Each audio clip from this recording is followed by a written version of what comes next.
Desde los campos de batalla de Europa hasta los desiertos de Egipto, desde incursiones clandestinas de comandantes de las SS hasta tratos susurrados con el Mossad, la vida de Otto Skorzeny parece sacada de una novela de espía. Al revisar su Wikipedia piensas, ¿cómo pueden Israel y las SS estar juntos? Es una locura. Él liberó a Mussolini del cautiverio, dirigió misiones de engaño en las Ardenas, construyó redes secretas de escape para fugitivos tras la guerra y después apareció en lugares insospechados durante la Guerra Fría. Su viaje no terminó en 1945, solo se volvió más extraño. Esta es su historia, las hazañas en la guerra de Otto Skorzeny y su extraordinaria vida posterior.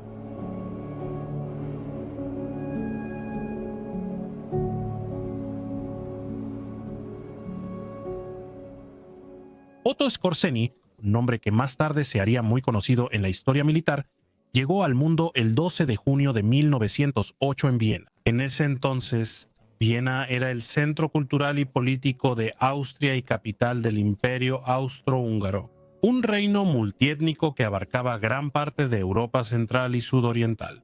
Su padre, Anton Skorzeny, era un ingeniero y arquitecto con casi 40 años de experiencia. Cuando Otto nació, el apellido de la familia insinuaba raíces lejanas en el norte de Polonia, específicamente del pueblo de Skorzecin, en la Pomerania Oriental. La madre de Otto, Flora, provenía de un entorno con más herencia centroeuropea y germánica, y su apellido de soltera era Sieber Steiner Hart. A inicios del siglo XX, los Skorzeny ya estaban bien establecidos. Anton había construido un negocio de construcción exitoso, y ambos lados de la familia mantenían fuertes lazos con la tradición austrohúngara de servicio militar. Varias generaciones de los familiares de Flora habían servido en los ejércitos de los Habsburgo, y este legado continuó cuando Anton, como oficial de artillería de reserva, fue llamado a luchar por el imperio al estallar la Primera Guerra Mundial. Otto tenía apenas 6 años cuando su padre fue al frente. Los años de la guerra dejaron una profunda impresión en el joven. Como innumerables familias en todo el imperio, los Skorzeny enfrentaron la incertidumbre y las dificultades que trajo el conflicto. Tras los combates de 1918, el imperio austrohúngaro se desintegró y surgieron nuevos estados similares al actual mapa de Europa Central. Austria se redujo a una pequeña república sin salida al mar que enfrentaba graves desafíos económicos y políticos en los años siguientes. Otto prefería las materias prácticas en la escuela. Sobresalió en matemáticas, ingeniería y tenía facilidad para los idiomas extranjeros. La literatura y las humanidades no le interesaban mucho. Leía más por estudio que por placer. En 1926, Otto siguió a su padre y hermano Alfredo e ingresó a la Technische Hochschule de Viena para estudiar ingeniería. Pasaría años allí, primero obteniendo su título y luego continuando con estudios avanzados. Durante la universidad, una de sus pasiones fue la esgrima, un deporte tradicional entre estudiantes europeos. En uno de estos duelos de esgrima, Otto obtuvo la cicatriz en la mejilla que le dio su distintiva y reconocible apariencia ruda. Mientras continuaba con sus estudios, Otto también empezó a interesarse más en el clima político de la época. A finales de los años 1920, Austria era una sociedad dividida entre comunistas inspirados por la Revolución Rusa de 1917, nacionalistas con distintas ideas para el país y grupos influenciados por sucesos políticos en Europa. En 1927, un fallido levantamiento comunista en Viena, mal organizado y reprimido rápidamente, generó ansiedad pública y aumentó la polarización política. Entre los movimientos estudiantiles nacionalistas destacó la Legión Académica, asociación paramilitar de universitarios, a la que Otto se unió en 1928. Este grupo estaba vinculado a la Heimwehr, o Guardia Nacional, una fuerza paramilitar nacionalista activa en toda Austria. A inicios de los años 30, la Heimwehr estrechó lazos con los gobiernos nacionalistas de Italia de Mussolini y Hungría bajo Miklos Horthy, igual que con el auge del nacionalsocialismo en Alemania. Otto aumentó su participación y en 1931 ya era líder de pelotón en la Heimwehr. Sin embargo, la suerte de la Heimwehr decayó drásticamente después de un fallido intento de organizar una marcha sobre Viena en 1931 que pretendía imitar la marcha de Mussolini sobre Roma casi una década antes. La fallida maniobra de Walter Freimer líder pangermánico de la Heimwehr, se desvaneció sin apoyo público y dañó la credibilidad del grupo. Varios miembros, buscando un movimiento más dinámico, cambiaron su lealtad a la rama austriaca del partido nazi. En ese momento, el cambio político arrasaba a Alemania. La crisis económica por la Gran Depresión, tras el colapso de Wall Street en 1929, aumentó el apoyo a partidos extremistas.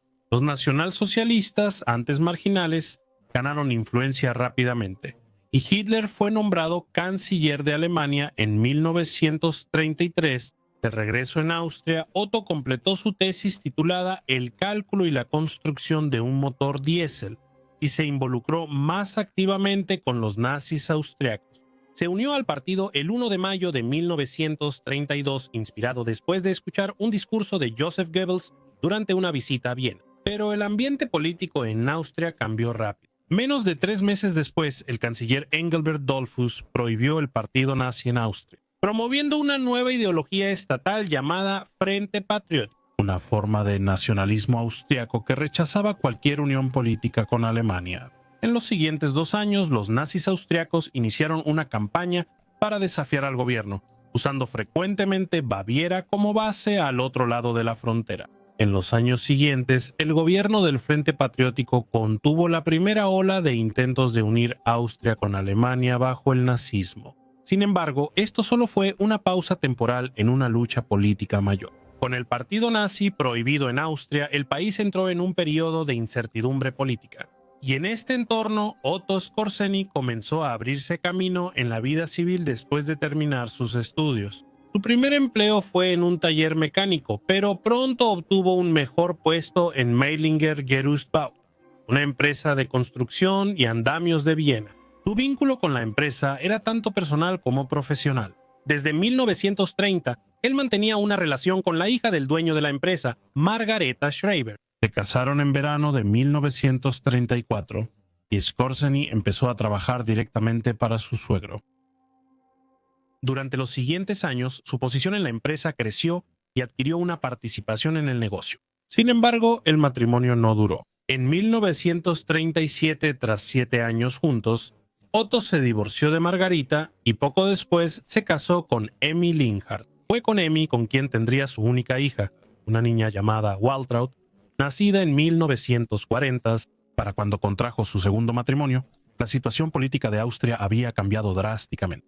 A mediados de los años 30, Alemania inició un ambicioso rearme y expansión. En 1937, Hitler aumentó la presión sobre el gobierno austriaco. Esto culminó en marzo de 1938 con el Anschluss, la unificación de Austria y Alemania.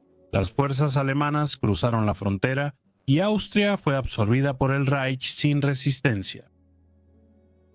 El papel de Skorzeny en estos hechos aún es incierto. En sus memorias afirmó haber intervenido para evitar que el presidente austriaco Wilhelm Miklas fuera fusilado durante la toma del poder, aunque no hay pruebas sólidas de esto. Lo que está más firmemente establecido es que ese mismo año participó en uno de los eventos más infames de la Alemania nazi previos a la guerra, la noche del 9 al 10 de noviembre de 1938, conocida como la Noche de los Cristales Rotos.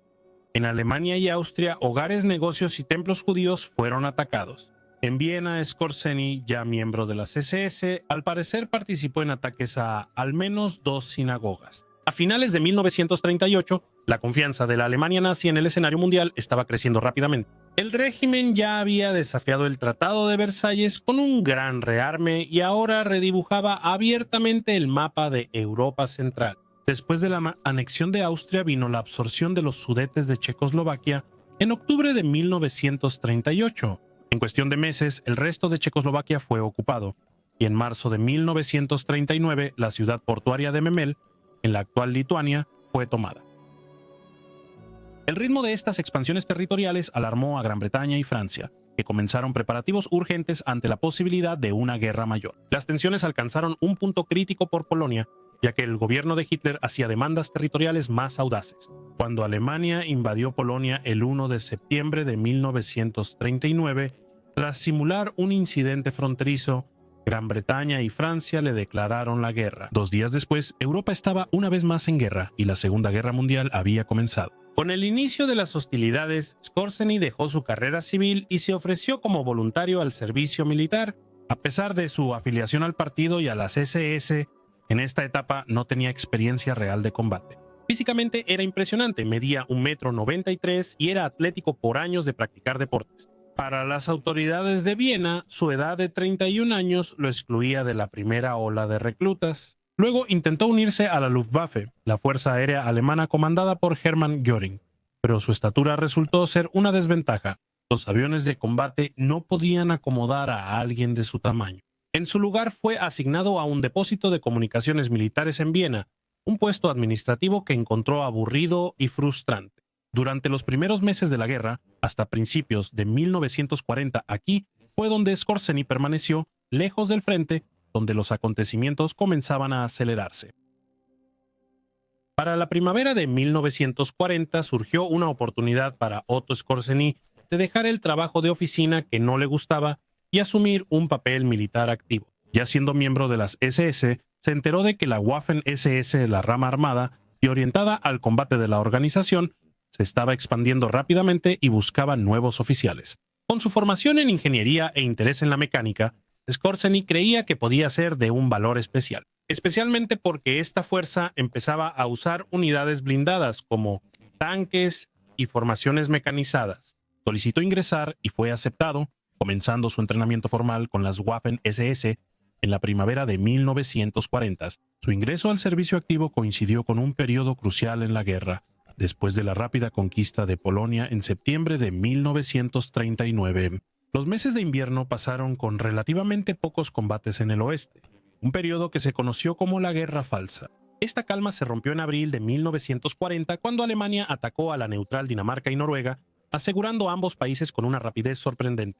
Solo un mes después llegó una de las ofensivas más significativas de la guerra hasta ese momento: la invasión de los Países Bajos y el norte de Francia en mayo de 1940. Los ataques blindados y el poder aéreo rápidamente abrumaron a los aliados, forzando la evacuación británica de Dunkerque y dejando a Francia derrotada en semanas.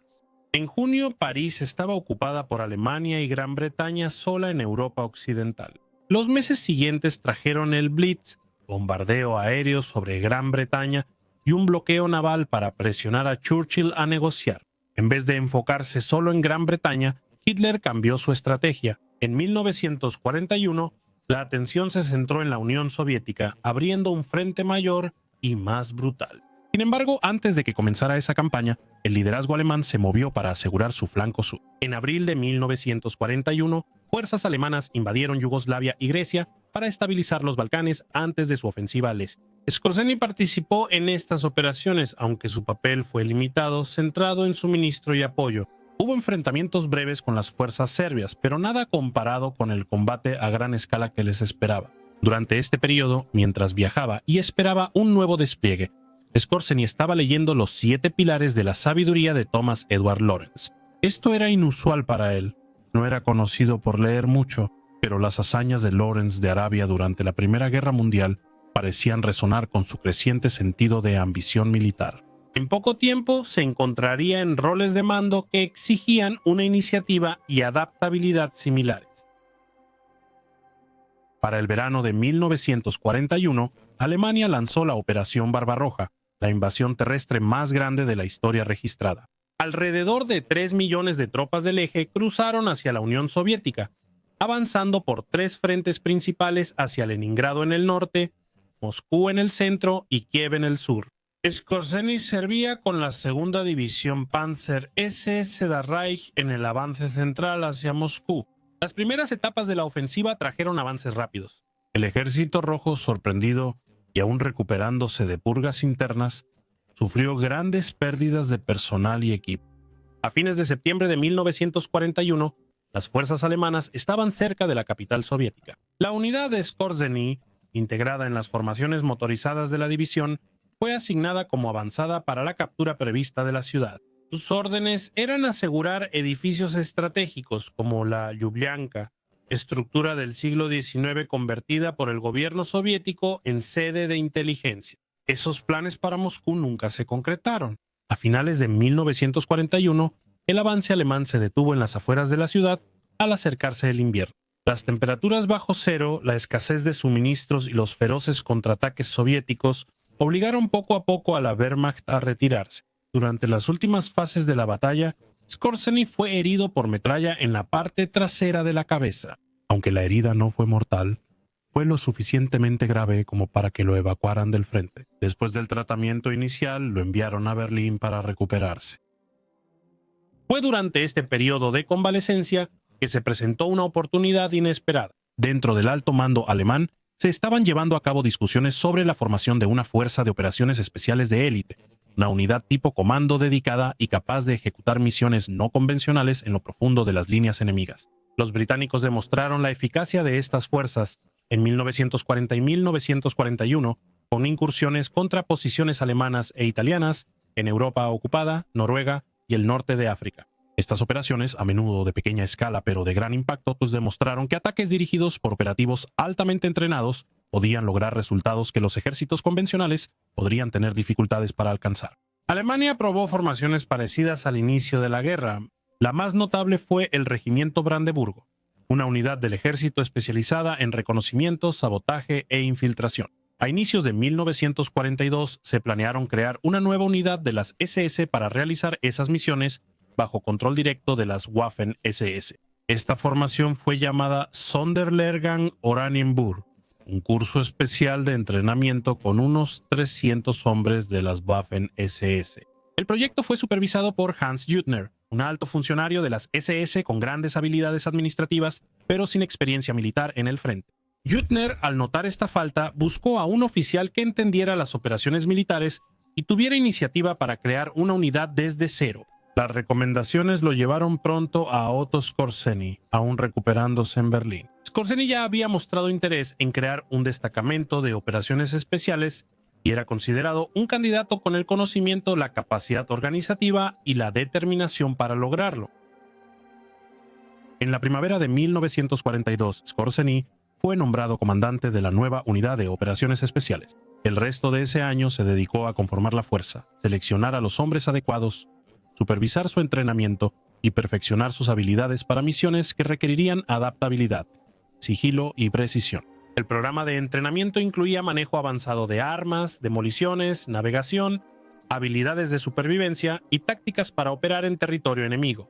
Mientras la unidad se formaba, los planificadores alemanes ya consideraban misiones posibles. Uno de los primeros conceptos fue la Operación Osprey, un plan de contingencia que nació de la dinámica cambiante de la guerra. Tras la entrada de Estados Unidos en el conflicto en diciembre de 1941, sus tropas se estacionaron en Irlanda del Norte y, junto a las británicas, ocuparon la neutral Islandia. Esto generó preocupaciones en Berlín de que los aliados pudieran intentar ocupar el resto de Irlanda, la República Independiente, para asegurar sus puertos y aeródromos. La Operación Osprey preveía una rápida respuesta alemana si ocurría tal ocupación. Operativos especiales de la unidad de Skorzeny serían lanzados en paracaídas en Irlanda para contactar con elementos de la resistencia local, particularmente dentro del ejército republicano irlandés. Su función sería brindar entrenamiento, apoyo logístico y coordinar actividades de sabotaje y guerrilla contra cualquier fuerza aliada ocupante. El plan ampliaba ideas alemanas previas para aprovechar la resistencia irlandesa contra la influencia británica. Al final, aunque Gran Bretaña y Estados Unidos consideraron seriamente una invasión así, decidieron no llevarla a cabo. La Operación Osprey nunca se llevó a cabo. Sin embargo, el concepto reflejaba el tipo de misiones que se esperaba que la unidad de Skorzeny realizara: despliegues especializados para desestabilizar operaciones enemigas y apoyar a la resistencia local lejos de los frentes principales. Uno de los ejemplos más sorprendentes provino de Heinrich Himmler, jefe de las SS, quien ideó una misión con el nombre en clave Operación Ulm. La idea era que los comandos de Skorzeny atacaran territorio soviético y destruyeran instalaciones industriales clave reubicadas al este de los Ural. Estas fábricas fueron trasladadas al inicio de la invasión alemana para mantenerlas fuera del alcance de las tropas. En 1942 producían grandes cantidades de armas y equipo para el Ejército Rojo. Sin embargo, el concepto era logísticamente imposible. Las grandes distancias, la falta de transporte aéreo y la profunda defensa soviética volvían esa incursión más fantasía que plan realista. A pesar de esto, Himmler persistió con la idea hasta bien entrado 1943 antes de abandonarla. Solo cuando la situación estratégica en el este cambió drásticamente y las fuerzas alemanas eran empujadas constantemente de regreso hacia sus propias fronteras. La Operación Franz buscaba apoyar a grupos antibritánicos y antisoviéticos en Irán, especialmente a las tribus Qashqai del sur. Esta región tenía gran valor estratégico. El petróleo iraní era un recurso fundamental para los aliados, y el país era un punto de tránsito clave para las armas y vehículos fabricados en Estados Unidos que viajaban hacia el norte a través del corredor persa para abastecer el esfuerzo bélico soviético. Si se animaba y apoyaba a los Qashqai para interrumpir estas rutas, podrían causar retrasos y complicaciones importantes en la logística de los aliados. El plan era que los agentes alemanes contactaran a las tribus y les dieran armas, equipo y entrenamiento.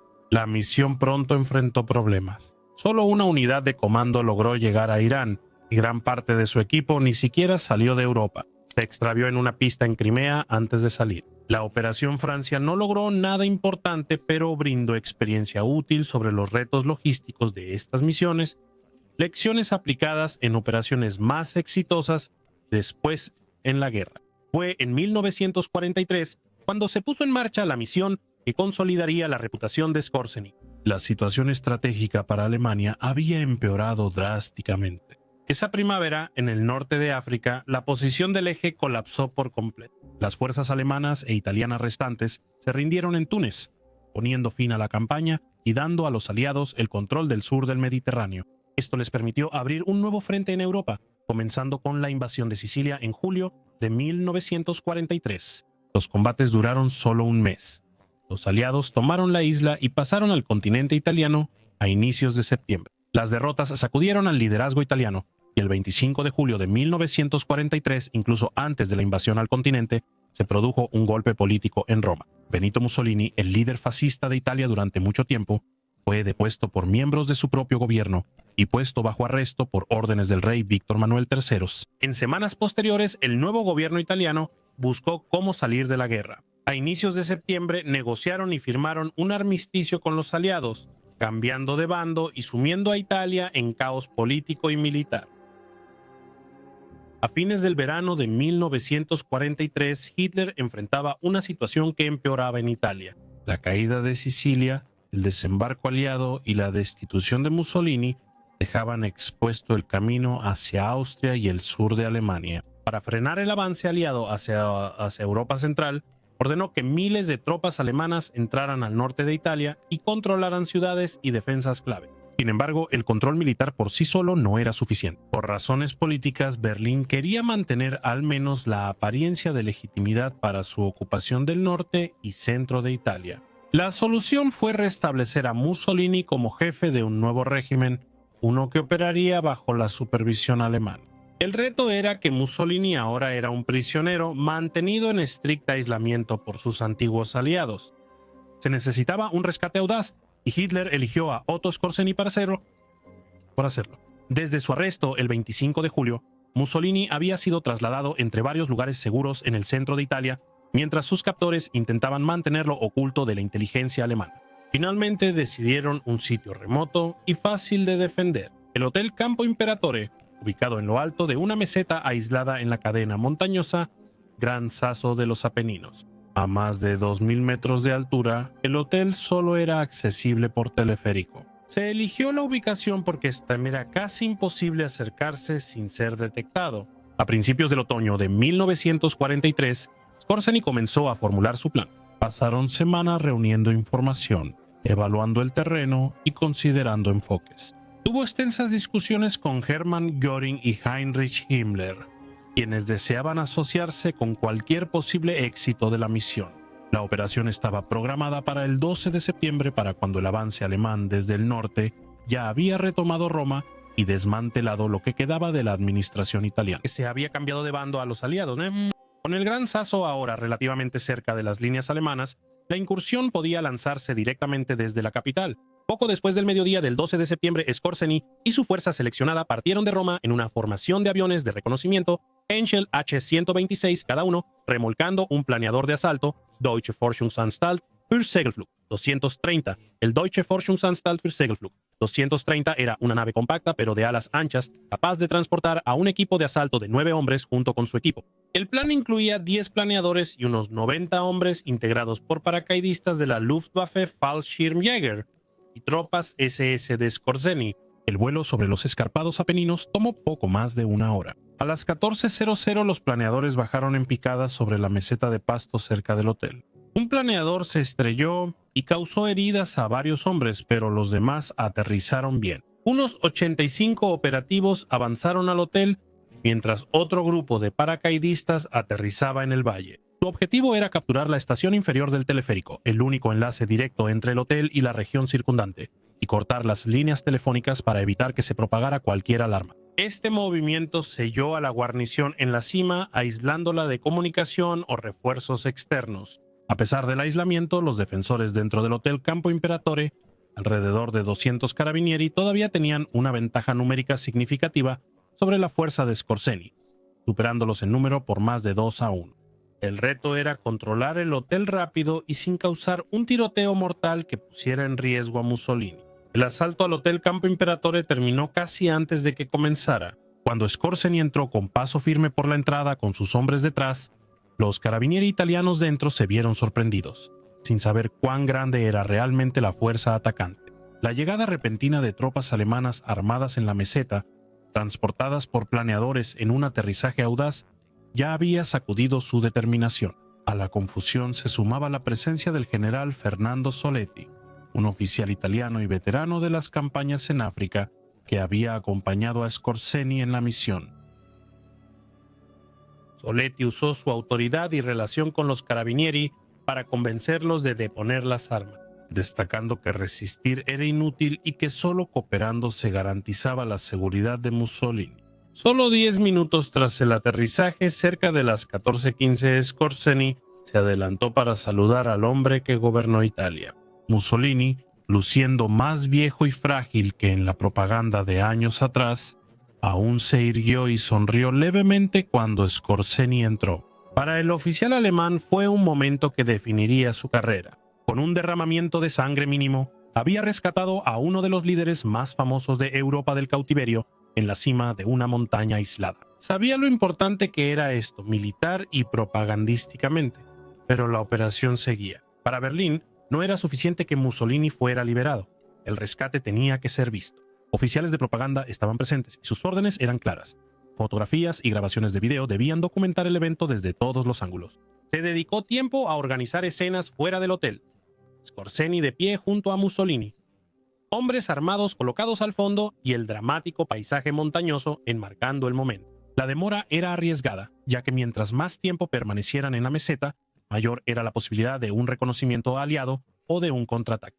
La situación se complicó aún más por la rivalidad personal. El mayor Otto Harold Moors, comandante del destacamento de Fallschirmjäger, que tomó la estación del teleférico, consideraba que su papel al cortar comunicaciones y asegurar el acceso fue decisivo. Skorzeny, decidido a asegurarse de que las SS y Heinrich Himmler recibieran la mayor parte del crédito, decidió modificar el plan de salida. En lugar de enviar a Mussolini solo, él mismo acompañaría al exdictador. La aeronave esperada era un Fieseler FI-156 Storch, un avión ligero de reconocimiento diseñado para despegues y aterrizajes cortos. Con Mussolini, Skorzeny y el piloto a bordo, la aeronave estaba peligrosamente sobrecargada. La carrera de despegue a lo largo de la improvisada pista de pasto fue angustiante. El Storch rozó la meseta, descendió un momento y luego sus alas lo impulsaron fuera de la montaña. Había sido una situación muy arriesgada y la insistencia de Skorzeny en volar junto con Mussolini había llevado la misión al borde del desastre. Sin embargo, la operación fue un triunfo. Mussolini fue llevado al norte en avión y puesto al mando de la República Social Italiana, un régimen alemán con sede en Salvo. Para el Eje, esto restauró una apariencia de continuidad política en el norte de Italia, aunque Mussolini ahora gobernaba solo de nombre. El papel de Skorzeny en el asalto de Gran Sasso fue ampliamente publicitado en la prensa alemana, asegurando que él, y por extensión, las SS y Himmler, se volvieran sinónimos del éxito de la misión. Incluso Winston Churchill, que no simpatizaba con sus enemigos, lo llamó una incursión audaz. Sin embargo, incluso mientras la operación de Gran Sasso tomaba forma, el nombre de Skorzeny ya había surgido en relación con otro plan, uno mucho más audaz en su alcance y posibles consecuencias. Desde la entrada de Estados Unidos a la guerra en diciembre de 1941, los líderes aliados se reunieron en conferencias vigiladas para coordinar la estrategia. Casablanca en enero de 1943, Quebec en agosto del mismo año. En el verano de 1943, la inteligencia alemana supuestamente recibió información extraordinaria. Por primera vez, los tres líderes aliados más poderosos, el presidente de Estados Unidos, Franklin D. Roosevelt, el primer ministro soviético Joseph Stalin y el primer ministro británico Winston Churchill, se reunirían juntos en un solo lugar. La ciudad elegida fue Teherán, capital de Irán, que desde 1941 había sido ocupada conjuntamente por Gran Bretaña y la Unión Soviética. Para salvaguardar sus campos petroleros y asegurar rutas de suministro vitales hacia la Unión de Repúblicas Socialistas Soviéticas, para Hitler la posibilidad de eliminar a los tres líderes aliados al mismo tiempo era casi impensable por su impacto potencial. El plan que surgió fue nombrado con el código Operación Salto Largo. Si se podía aprovechar la oportunidad, en teoría, podría alterar el curso de la guerra de un solo golpe. Si realmente existió la Operación Salto Largo, como los nazis planeaban atacar el corazón mismo del liderazgo aliado, entonces era una operación cuyo alcance rozaba los sin precedentes. Según los relatos que surgieron después, la responsabilidad general de la iniciativa supuestamente fue puesta en manos de Ernst Kaltenbrunner, el subdirector de las SS y jefe de la Oficina Central de Seguridad del Reich. Sin embargo, Kaltenbrunner no era conocido por liderar operaciones de campo personalmente. En su lugar, se dice que delegó la tarea a un grupo selecto de agentes de confianza, con Otto Skorzeny nombrado como una de las figuras clave para supervisar su ejecución. Hasta hoy los historiadores debaten si la Operación Salto Largo fue un plan real o solo una idea que no pasó de discusiones preliminares. Lo que es seguro es que nunca se llevó a cabo ninguna operación de ese tipo. Cuando la conferencia de Teherán comenzó a finales de noviembre de 1943, Joseph Stalin presentó pruebas supuestamente reunidas por la inteligencia soviética que sugerían que los alemanes tenían la intención de asesinar a los tres líderes aliados, Franklin D. Roosevelt, Winston Churchill y el propio Stalin. La versión soviética afirma que agentes alemanes se infiltraron en Teherán semanas antes y se hospedaron cerca de la conferencia. Stalin afirmó que la contrainteligencia del Comisariado del Pueblo para Asuntos Internos, gracias a Nikolai Kuznetsov, quien se hacía pasar por oficial alemán en la Ucrania ocupada, expuso el plan. Los soviéticos afirmaron que esta información llegó a Berlín antes de la conferencia, lo que hizo que los alemanes abortaran la misión y retiraran a sus agentes de Teherán. Si Stalin tenía razón, Skorzeny, famoso por misiones riesgosas, pudo ser clave en la operación. De haber funcionado, eso pudo cambiar la guerra en un día. Pero el registro histórico es confuso. En sus memorias de 1950, Skorzeny negó cualquier participación. Otras pruebas indican que, aunque los planificadores alemanes consideraron atacar a los líderes aliados en Teherán, la idea no pasó de una fase conceptual. Si esto fue una oportunidad perdida o simplemente una pieza exagerada de propaganda de guerra, sigue sin resolverse.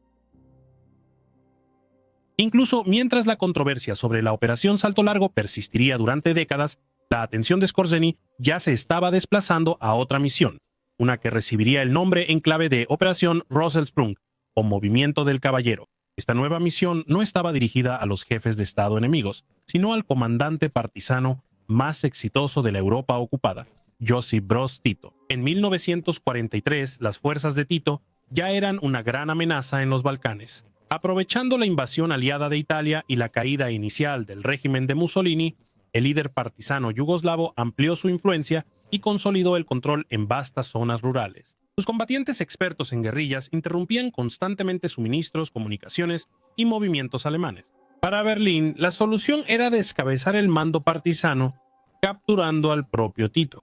El plan era un asalto aéreo y terrestre contra su cuartel general. Se creía que estaba en la región montañosa cerca de Durba, en los Alpes Dináricos, una zona de terreno escarpado en lo que hoy es Bosnia y Herzegovina. Skorzeny fue uno de varios altos mandos involucrados en la planificación.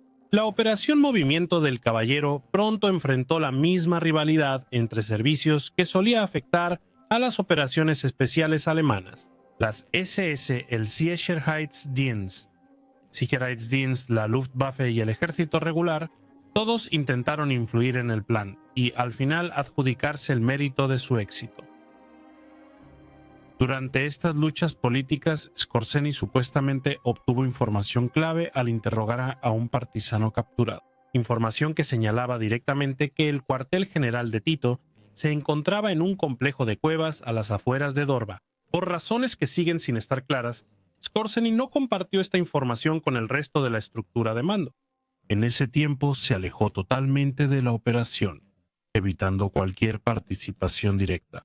Si esto fue por desacuerdos estratégicos, dudas sobre la viabilidad de la misión o para proteger su reputación permaneciendo al margen, sigue siendo especulación. El asalto, realizado a finales de mayo de 1944, inició con un dramático aterrizaje aéreo de paracaidistas y tropas alemanas en planeadores sobre Durbar.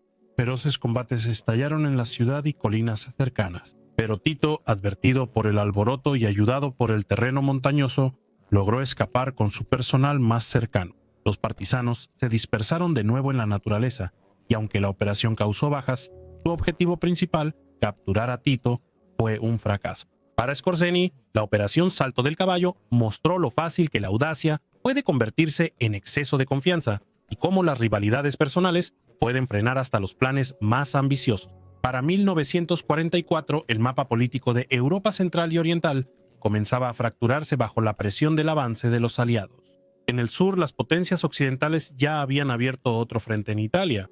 El Ejército Rojo avanzaba al este en Polonia y Ucrania. En el oeste se esperaba pronto la anticipada invasión aliada de Francia. Ante esta crisis de tres frentes, muchos de los aliados de guerra de Alemania empezaron a reconsiderar sus lealtades y en algunos casos tomaron medidas decisivas para cambiar de bando. Rumania fue la primera gran deserción. Rumania fue un aliado clave de Alemania en la invasión a la Unión Soviética, aportando petróleo de Ploiești y miles de soldados. En agosto de 1944, Rumania se unió a los soviéticos y permitió la entrada del Ejército Rojo. El cambio envió ondas de choque a Berlín. Adolf Hitler temía que Hungría, un país igualmente vital por su posición geográfica y recursos, pudiera ser la siguiente ficha de dominó en caer. Hungría fue aliada formal de Alemania desde el inicio de la guerra bajo el regente Miklos Horthy, jefe de Estado desde 1920. A inicios de 1944, señales de inestabilidad y acercamientos diplomáticos a los aliados volvieron a Hitler muy suspicaz. En marzo de 1944, la Wehrmacht se adelantó y lanzó la Operación Margarita para ocupar Hungría y evitar traiciones. El primer ministro Miklos Kálai, que buscaba discretamente la paz con los soviéticos, fue destituido por presión alemana. A partir de ese momento, Alemania ejerció control directo sobre las políticas del país. A pesar de este control cada vez más estricto, Hitler pronto descubrió que Horthy él mismo había abierto negociaciones secretas con los soviéticos. Esta vez, el líder alemán decidió actuar de manera decisiva, reemplazando por completo al liderazgo de Hungría. El hombre elegido para llevar a cabo este golpe político fue Otto Skorzeny. La misión, con el nombre en clave de Operación Panzerfaust Puño Blindado, se puso en marcha a mediados de octubre de 1944. Skorzeny, al mando del 502 Batallón SS Jäger, unidad reestructurada en 1943, fue enviado a Budapest para destituir a Horthy y asegurar un gobierno proalemán. El 15 de octubre, los hombres de Skorzeny hicieron su primer movimiento. Intervinieron en una reunión entre el hijo de Horthy, Miklos Horthy Jr., y representantes de los partisanos yugoslavos de Tito, intermediarios en las conversaciones con Moscú. Era una trampa. Las fuerzas de Skorzeny capturaron al hijo de Horthy y lo llevaron a Viena antes de enviarlo al campo de concentración de Mauthausen. La captura de su hijo no detuvo al regente. Ese mismo día, desde Castle Hill en Budapest, Horthy se dirigió a la radio. En una transmisión nacional, declaró que Hungría rompía su alianza con Alemania y había acordado un armisticio con la Unión Soviética. El anuncio fue audaz, pero llegó demasiado tarde. Hitler y Skorzeny ya se habían coordinado con el Partido de la Cruz Flechada de Hungría, una facción nacionalista radical y ultrafascista, para reemplazar al gobierno de Horthy en el momento en que hiciera su movimiento. Pocas horas después de la transmisión del regente, tanques y tropas SS al mando de Skorzeny rodearon Castle Hill. La demostración de fuerza fue abrumadora. Los guardias de Horthy, superados en número y armamento, recibieron la orden de rendirse. En un enfrentamiento que fue rápido y sin derramamiento de sangre, Skorzeny entró en los aposentos del regente y le informó de la situación. En pocas horas, Horthy fue sacado de Hungría por la Guardia SS y puesto bajo arresto domiciliario en Alemania hasta el fin de la guerra. La Cruz Flechada tomó el poder en Budapest, prometiendo pleno apoyo a Berlín, incluso mientras el Ejército Rojo avanzaba implacablemente hacia la capital húngara. El golpe de Estado en Budapest puso al partido de la Cruz Flechada bajo el mando de Ferenc Szalasi en el poder. Para Skorzeny, la operación Panzerfaust había sido un golpe político ejecutado con precisión. Aunque Hungría quedó bajo control alemán, los sucesos en Occidente requerían su atención para otra misión. El asalto al Gran Sasso hizo famoso a Skorzeny en 1943, pero otra operación casi igualó su fama, la Operación Grave. En otoño de 1944, los aliados irrumpieron en Francia con el desembarco del día D, arrasaron Normandía y liberaron París en agosto. Bruselas y el puerto belga de Amberes cayeron poco después, y las fuerzas aliadas se preparaban para avanzar hacia Renania. Para Hitler la situación era desesperada, pero no totalmente perdida. Él pensaba que un golpe decisivo en el oeste podría frenar a los aliados, causar inestabilidad política y quizá permitir una paz separada, con Gran Bretaña y Estados Unidos aislando a la Unión Soviética. El plan fue la ofensiva de las Ardenas, lanzada en diciembre de 1944. Buscaba cruzar el bosque de las Ardenas, mal defendido en Bélgica y Luxemburgo, atravesar el río Mosa y tomar Amberes, aislando a gran parte de los ejércitos aliados. El ataque principal sería una ofensiva convencional con cientos de miles de tropas y blindados, pero Hitler también autorizó una operación encubierta para sembrar confusión y sabotear la respuesta nada aliada. Para esto volvió a recurrir a Otto Skorzeny. La misión fue nombrada con el nombre en clave Operación Grave Griffin, y sus objetivos eran tan poco convencionales como ambiciosos. Skorzeny fue encargado de crear y liderar la Panzerbrigada 150, una unidad especial de soldados alemanes entrenados para actuar tras las líneas enemigas, disfrazados como tropas aliadas, vestidos con uniformes estadounidenses, conduciendo vehículos aliados capturados y hablando inglés. Estos operativos se infiltrarían en la retaguardia, tomarían cruces y puentes clave sobre el Mosa, sabotearían depósitos y transmitirían órdenes falsas para interrumpir comunicaciones y movimientos de tropas. En teoría era un plan audaz. En la práctica estuvo plagado de serios problemas logísticos desde el principio. El equipo aliado capturado era escaso. La unidad solo pudo conseguir un tanque Sherman estadounidense operativo. Vehículos adecuados como jeeps y camiones tuvieron que ser buscados entre lo que se pudiera encontrar o recuperar. El idioma era un gran obstáculo. Pocos alemanes hablaban bien inglés y aún menos lograban imitar acentos estadounidenses o británicos auténticos. Para compensar, Skorzeny ideó algunos compromisos. Ante la falta de tanques, los Panzer IV alemanes recibieron siluetas falsas y se pintaron como los destructores de tanques M10 estadounidenses.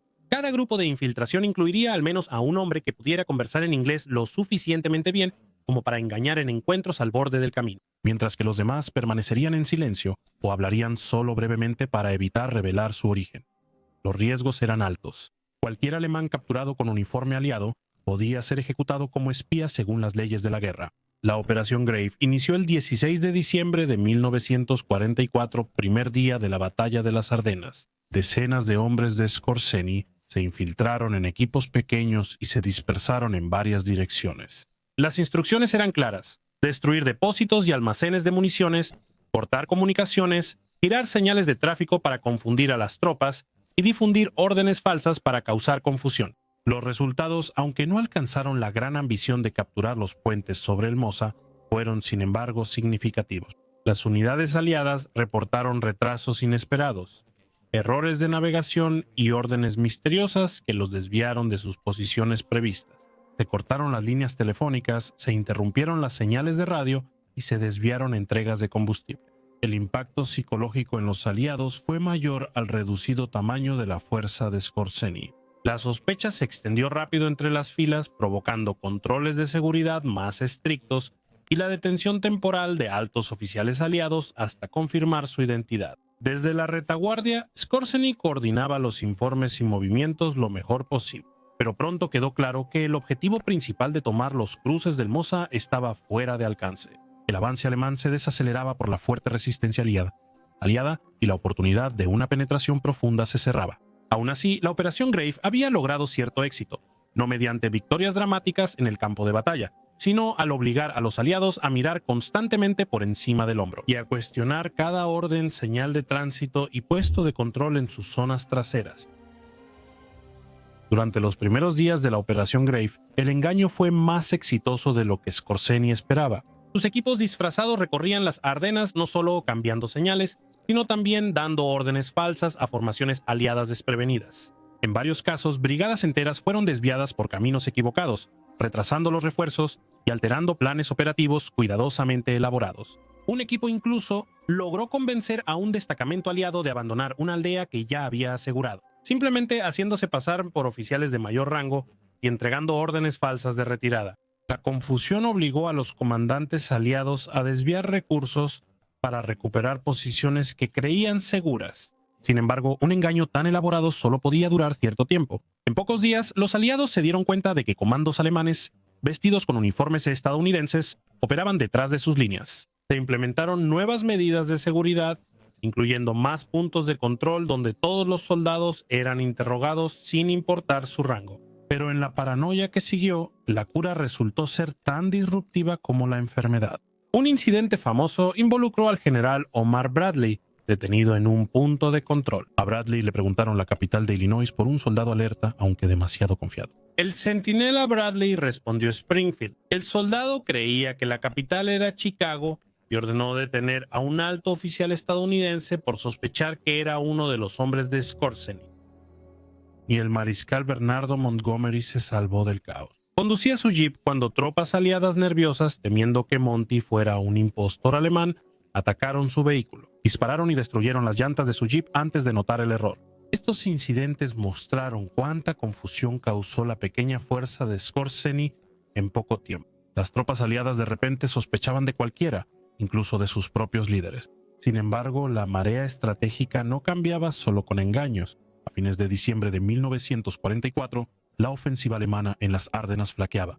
El 26 de diciembre, el tercer ejército del general estadounidense Jorge Patton llegó con fuerza, rompiendo el sitio de Bastogne y haciendo que el contraataque alemán se retirara. Con el fracaso de la batalla de las Ardenas, la iniciativa en el oeste se perdió para siempre. Los aliados comenzaron su avance final hacia el Rin, mientras que en el este, el ejército rojo se estaba concentrando en el noroeste de Polonia para su avance decisivo hacia Alemania y Berlín.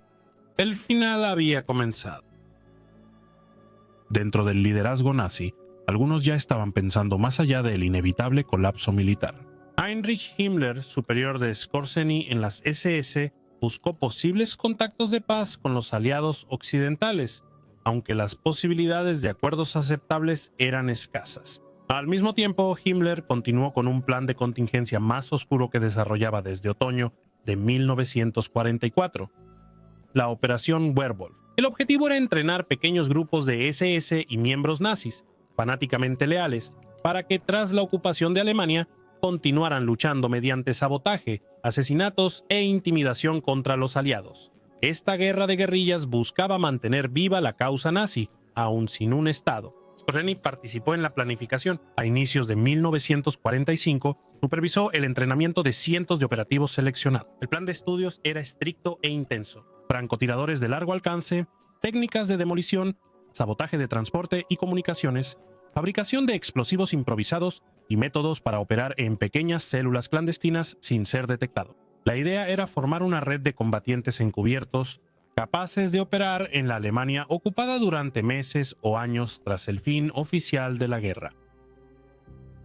La misión era ideal para la experiencia de Skorzeny en guerra no convencional. Sin embargo, como pronto lo demostrarían los acontecimientos, el colapso de Alemania en la primavera de 1945 sería tan rápido y completo que la Operación Hombre Lobo nunca se convertiría en el movimiento subterráneo sostenido que sus planificadores habían imaginado. El alcance real de la Operación Hombre Lobo antes de la rendición alemana sigue siendo muy debatido entre historiadores. No hay duda de que fue un programa auténtico de las SS. Se establecieron instalaciones de entrenamiento e incluso se realizaron despliegues limitados, pero los estudios modernos tienden a considerarlo mucho más limitado en alcance de lo que sugerían los rumores de la época de guerra. Aunque la propaganda nazi lo mostraba como el modelo de un gran ejército guerrillero secreto listo para atacar a los aliados tras la ocupación, la realidad fue mucho menos organizada y más aspiracional que práctica. Para Skorzeny, la iniciativa Hombre Lobo fue solo una de las muchas demandas que competían por su atención en los caóticos meses finales de la guerra. A fines de enero de 1945, por falta de comandantes de campo expertos, fue transferido de operaciones encubiertas a un rol militar convencional. Recibió el mando de una formación del Tercer Ejército Panzer alemán y fue enviado a defender la estratégica cabeza de Puente de Schwedt sobre el río Oder en el noreste de Alemania. El segundo frente bielorruso-soviético avanzaba hacia el oeste para llegar a Berlín. Skorzeny, experto en misiones especiales con unidades entrenadas, ahora debía defender una posición ante fuerzas superiores. Sus recursos eran pocos. Faltaban ametralladoras pesadas y artillería, por lo que improvisar fue clave. En una adaptación notable, montó cañones antiaéreos en la parte trasera de camiones para que sirvieran como plataformas móviles de fuego, usándolos en un papel de fuego directo contra objetivos terrestres. A pesar de las adversidades, las fuerzas de Skorzeny mantuvieron Schwedt durante 31 días de principios de febrero al 3 de marzo. La retirada que ordenó no fue por colapso en batalla, sino por prudencia estratégica sin nuevas órdenes superiores. Y la amenaza de un cerco aumentaba cada día. Él consideró más prudente retirarse mientras su fuerza aún estaba intacta. Desde entonces, sus movimientos reflejaron la rápida desintegración del frente alemán. Enviado al oeste, debía supervisar la demolición o sabotaje de puentes sobre el Rin para frenar el avance aliado. La asignación fue de corta duración y pronto estuvo de regreso en Berlín, donde el cerco cada vez más estrecho del Ejército Rojo había llevado la guerra hasta las propias calles de la ciudad. En una de sus últimas reuniones con Adolf Hitler durante este periodo, Skorzeny recibió las hojas de roble para la Cruz de Caballero, la máxima condecoración nazi. Nunca recibió la insignia física. A los pocos días había dejado Berlín y se dirigía hacia el sur, rumbo a Austria. Fue aquí donde le llegó la noticia. El 30 de abril, Hitler se había quitado la vida en Berlín. Una semana después se confirmó la rendición incondicional de Alemania. La guerra en Europa terminó. La idea de prolongar la lucha en las montañas fue rápidamente descartada por Skorzeny y otros altos oficiales de las SS en la región. Faltaban suministros, las tropas estaban exhaustas y el liderazgo político había desaparecido. Incluso hubo rumores fantasiosos que reflejaban el ánimo del momento. Que las SS podrían servir a los aliados como fuerza de seguridad en la Alemania de posguerra, ayudando a mantener el orden ante amenazas del este. El 16 de mayo de 1945, Skorzeny y otros altos mandos de las SS bajaron de las montañas y se rindieron a una división estadounidense. Dada su notoriedad, tanto como el hombre que rescató a Mussolini, como el organizador de operaciones audaces detrás de las líneas aliadas, parecía inevitable que fuera interrogado rápidamente y colocado en la lista de acusados de alto perfil para el próximo Tribunal Militar Internacional de Nuremberg. Varios altos mandos nazis murieron por suicidio o en combate. A los ojos de los aliados, Otto Skorzeny era exactamente el tipo de figura visible y reconocible que podrían querer llevar a juicio. A simple vista parecía inevitable que Otto Skorzeny enfrentara el peso total de la justicia de posguerra. Ernst Kaltenbrunner, el sucesor de Himmler como jefe de las SS, se presentó ante el Tribunal Militar Internacional de Nuremberg tras el suicidio de Himmler. Seguramente Skorzeny, el hombre que liberó a Mussolini de una prisión alpina, rumorado por planear el asesinato de Roosevelt, Churchill y Stalin, y comandar una de las operaciones de engaño más famosas de la guerra, también sería juzgado en uno de los juicios principales. Eso nunca sucedió. Aún así, evitar el juicio por completo era imposible. A inicios de 1946 se decidió juzgarlo en Dachau, lo que no pasó desapercibido para los observadores. Este fue precisamente el lugar del primer gran campo de concentración establecido por los nazis a mediados de la década de 1930 para encarcelar a sus enemigos políticos. Ahora se usaba como sala de audiencias donde cientos de oficiales de las SS y otras figuras nazis serían juzgados. Su estancia allí fue breve. Tras una revisión adicional por parte de altos oficiales de inteligencia estadounidenses y británicos, se decidió que Skorzeny debía ser trasladado a Nuremberg para procedimientos más detallados. Una vez en Nuremberg, fue interrogado repetidamente durante un periodo de meses, centrándose los cuestionamientos principalmente en su papel en la Operación Grave y otras misiones especiales. A los aliados les interesaba mucho la ofensiva de las Ardenas y un rumor de que le habían suministrado balas impregnadas con aconitina, una toxina mortal de origen vegetal, antes de que comenzara la operación. Si se comprobaba, podría haberse clasificado como un acto de guerra química. Estos meses fueron castigadores para Skorzeny. Pasó mucho tiempo en aislamiento y tuvo problemas de salud frecuentes. En protesta por las condiciones, inició una huelga de hambre, lo que solo empeoró su estado físico. A finales de 1946, su situación se había deteriorado tanto que fue regresado a Dachau, donde los cirujanos le extirparon la vesícula biliar. Hasta el verano de 1947 se presentaron cargos formales en su contra. El caso trató sobre sus acciones en la Operación Grave, acusándolo de violar las leyes de guerra al enviar tropas disfrazadas de estadounidenses tras las líneas enemigas. El juicio, realizado entre verano y otoño, fue muy seguido. El nombre de Skorzeny seguía siendo conocido entre sus antiguos camaradas y captores aliados. Desde el inicio, el caso de la fiscalía era frágil. Bajo contrainterrogatorio, quedó claro que los propios aliados habían contemplado tácticas de engaño similares durante la guerra.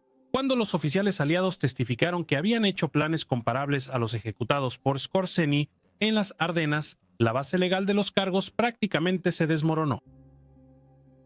El veredicto en el otoño de 1947 fue una sorpresa para muchos.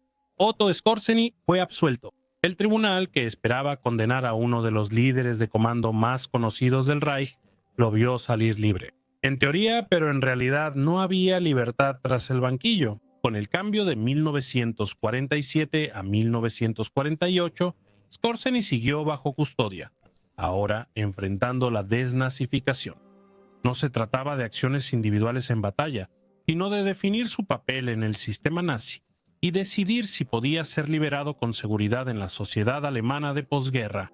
Con su historial, lo más probable era que pasara más años en prisión. Para el verano de 1948, Skorzeny llevaba más de 3 años detenido y no quería pasar más tiempo en prisión. Ese verano se escapó. Las circunstancias de su desaparición fueron y siguen siendo un misterio. En sus últimos años, Skorzeny nunca dudó en exagerar su propia leyenda. Afirmó que algunos en las autoridades estadounidenses lo ayudaron discretamente a escapar, quizá por sus talentos militares al inicio de la Guerra Fría. Sin embargo, no hay pruebas creíbles que respalden esta versión de los hechos. Durante el siguiente año y medio, Skorzeny vivió oculto en Baviera. Su refugio era una granja alquilada por la condesa Ilge Lutia, sobrina de Hjalmar Schacht, el exministro de Finanzas del Reich y presidente del Reichsbank. La condesa pasó de ser su protectora a convertirse en su pareja. Tras divorciarse de su segunda esposa, Skorzeny se casó con Lutia. Cuando volvió a aparecer en público, fue en 1950 en París. Un fotógrafo lo vio en un café. La imagen confirmó al mundo que el hombre, antes uno de los comandos más peligrosos, seguía vivo. Y moviéndose libremente, Skorzeny no esperó la reacción. Se escabulló de la capital francesa, llegó hasta Austria y poco después centró su atención en un refugio más permanente. En 1951 lo encontró en la España franquista. Aunque oficialmente neutral durante la Segunda Guerra Mundial, el régimen del general Francisco Franco y el movimiento político Falange eran ideológicamente afines a muchas figuras del antiguo eje. España fue refugio para exnazis, sobre todo para quienes tenían conexiones adecuadas. Para Skorzeny ofrecía seguridad ante la extradición y una plataforma para una nueva vida. Establecido en Madrid, aparentaba respetabilidad y decía ser periodista o trabajar en importación y exportación, empleos lo bastante vagos para evitar sospechas. Pero tras esta fachada, Skorzeny se volvía clave en una red secreta de exoficiales SS y nazis leales en Europa Occidental. La red que Skorzeny construyó después de su fuga pronto obtuvo un nombre que perduraría: The Spinner, o la araña, operando primero desde Baviera inmediatamente después de su fuga de la custodia. Inició como un círculo reducido y unido de contactos de confianza que ofrecía refugio, fondos y documentos falsos a miembros buscados de las SS. En pocos años se volvió una organización de escape amplia y flexible. A finales de la década de 1940 y hasta la de 1950, The Spinner brindó una tabla de salvación a cientos de fugitivos, desde casas seguras en Alemania y Austria. Sus rutas cruzaban la frontera suiza, luego hacia el sur a Italia y España, antes de continuar hacia destinos lejanos en Sudamérica, Argentina, Chile y Paraguay, principalmente entre ellos. En algunos casos, la red no solo facilitaba las fugas, sino que las organizaba activamente. Incluso prisioneros de las SS fueron liberados de centros de detención en Alemania, sacados de contrabando por contactos y puestos en la ruta de escape a la libertad. En 1951, la Araña obtuvo el apoyo de uno de los industriales más poderosos de la Alemania de posguerra, Alfredo Krupp, magnate del acero, cuyas fábricas fueron clave para la maquinaria de guerra nazi y que se benefició del trabajo forzado en el Holocausto. Fue condenado a 12 años en Nuremberg. Solo cumplió 3 años y fue liberado en 1950 como parte de una política occidental para reintegrar industriales en la reconstrucción de Alemania Occidental. La cooperación de Krupp resultó invaluable para Skorzeny gracias a las extensas conexiones comerciales de la empresa Krupp en toda Europa y Sudamérica. Despiner organizaba transportes más seguros, obtenía mejor documentación y movía eficientemente a sus operativos y fugitivos por las rutas de escape. Con tales recursos, la operación de Skorzeny se convirtió en una de las redes de exfiltración clandestina más efectivas de su época. Sus primeros años en Madrid fueron igualmente activos en la esfera pública, buscando capitalizar su reputación de tiempos de guerra y quizás para moldear la narrativa antes de que otros lo hicieran. Skorzeny comenzó a escribir sus memorias. Él sabía que existía la meseta del mercado. En los últimos años de la guerra, la propaganda aliada lo había apodado el hombre más peligroso de Europa, una etiqueta que, aunque exagerada, aseguraba que su nombre llevara cierta infamia. El diario francés Le Figaro, uno de los periódicos más importantes del país, desde el siglo XIX consiguió los derechos para publicar su relato por entregas. Pero si Skorzeny había anticipado controversia, ni siquiera él podría haber predicho la magnitud de la reacción. El 5 de abril de 1950, cuando aparecieron las primeras entregas, más de 1.500 comunistas franceses se manifestaron en las oficinas de Le Figaro en París en señal de protesta. La manifestación pronto derivó en una batalla callejera con cientos de gendarmes, un enfrentamiento causado por la Guerra Fría y el hombre cuyas palabras lo provocaron. En ese momento las prioridades de Occidente cambiaban. Durante la intensificación de la Guerra Fría, exoficiales nazis y colaboradores dejaron de ser vistos solo como criminales de guerra y se consideraron posibles activos contra la Unión Soviética. En Alemania Occidental, decenas de miles de hombres que sirvieron al Reich en el ejército, industria o administración fueron considerados oficialmente indispensables. Físicos nazis, desnazificados, indultados o liberados en silencio. Muchos pronto fueron empleados por el nuevo gobierno o por agencias de inteligencia occidentales. Skorzeny se benefició de este clima. En 1952 fue declarado formalmente desnazificado en ausencia, aunque seguía viviendo en el extranjero y nunca regresó a Alemania. Desde entonces viajó con un pasaporte Nansen, documento para refugiados que le dio gran libertad de movimiento por Europa y otros lugares. Aunque Madrid era su base, Skorzeny no era de quedarse ocioso. Viajó extensamente, cultivó contactos políticos y empresariales y se convirtió en una figura influyente entre la comunidad de exiliados de exoficiales de las SS, nacionalistas y redes de derecha que cruzaban Europa después de la guerra. Para él, la guerra terminó en 1945, pero la lucha en su mente simplemente había entrado en una fase diferente. Durante las décadas de 1950 y 1960, la vida de Otto Skorzeny se convirtió en un movimiento constante entre continentes, una mezcla de emprendimientos comerciales, conexiones políticas, trabajo clandestino y controversias ocasionales. Aunque era conocido, viajaba libremente con su pasaporte Nansen y solía mezclar la consultoría legítima con la política encubierta. Un país que particularmente llamó su atención fue Irlanda. La nación insular neutral en la Segunda Guerra Mundial no se oponía del todo a que exfiguras del eje vivieran ahí, una postura basada en parte en su desconfianza histórica hacia Gran Bretaña. A fines de los años 50, Skorzeny adquirió una granja grande en el condado de Kildare. Pasó mucho tiempo allí, disfrutando la tranquilidad y anonimato que ofrecía la Irlanda rural. Sin embargo, pese a su inversión, las autoridades irlandesas no le permitieron establecerse permanentemente. Al solicitar una visa para quedarse indefinidamente, el gobierno la negó discretamente y con firmeza, temiendo la publicidad y posibles repercusiones diplomáticas. Desde Irlanda, sus viajes a menudo lo llevaban mucho más lejos. Argentina era un destino recurrente. Bajo el presidente Juan Perón, el país había abierto sus puertas a exnazis y colaboradores del Eje, viéndolos como útiles para fortalecer la base industrial, militar y política de Argentina.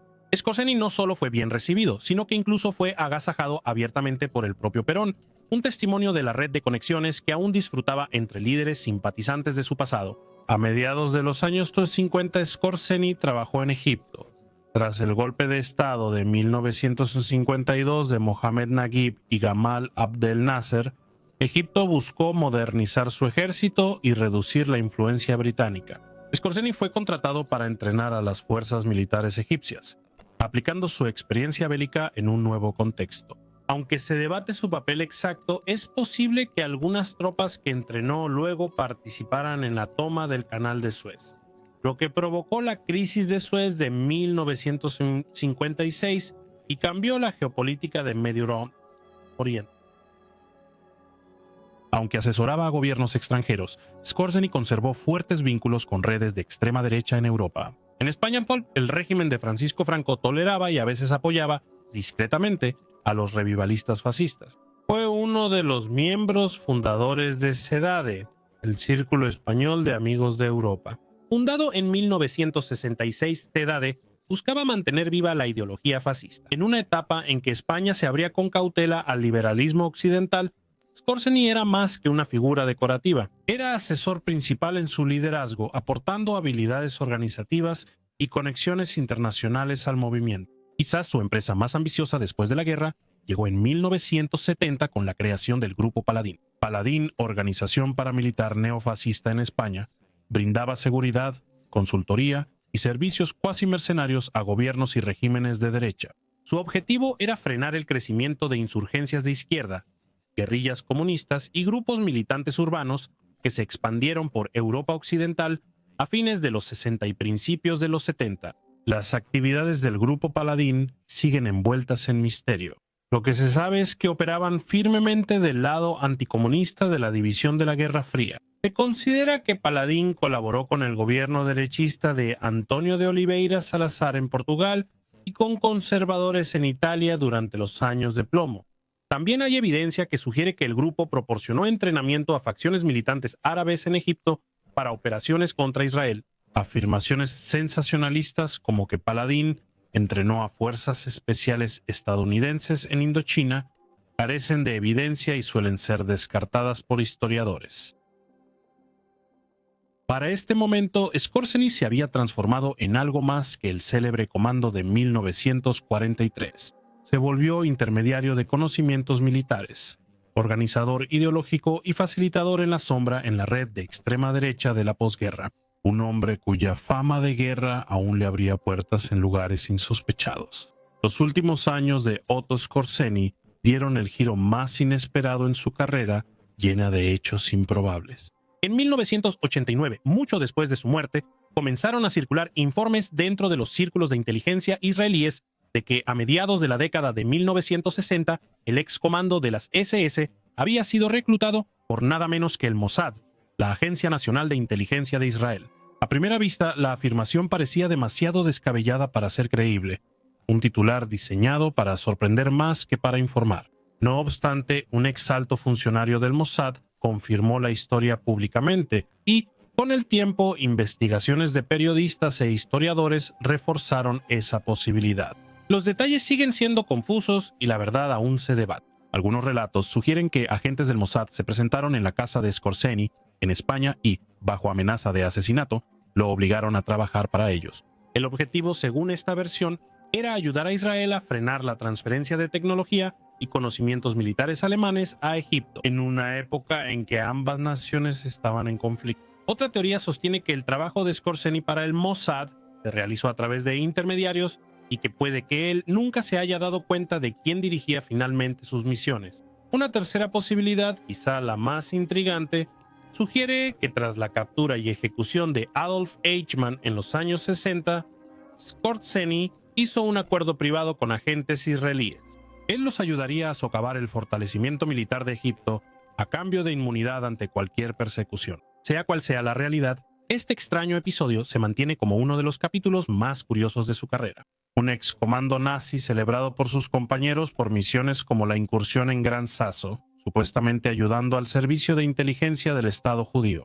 Poco después de esta supuesta conexión, la salud de Skorzeny empeoró. En 1970 le detectaron un tumor maligno en la columna. En ese tiempo, la cirugía de columna era más invasiva que ahora y su operación en Hamburgo lo dejó paralizado temporalmente. Aunque recuperó la movilidad, el cáncer siguió avanzando hasta llegar a sus pulmones. Otto Skorzeny murió en Madrid el 5 de julio de 1975 a los 67 años.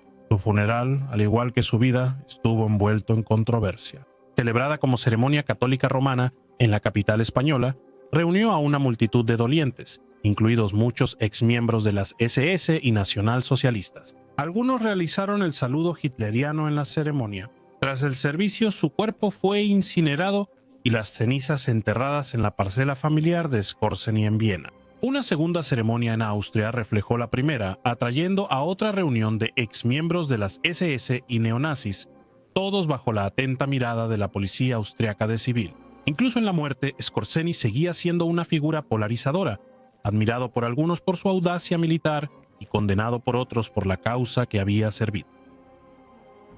Y así llegamos al final de la historia de Otto Skorzeny, una vida que incluyó incursiones de las SS en Europa, tratos secretos en Egipto y rumores de vínculos con el Mossad. Su historia extraordinaria y controvertida sigue siendo uno de los legados más inusuales de la Segunda Guerra Mundial.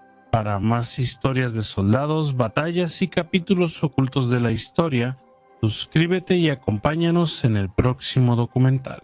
Gracias.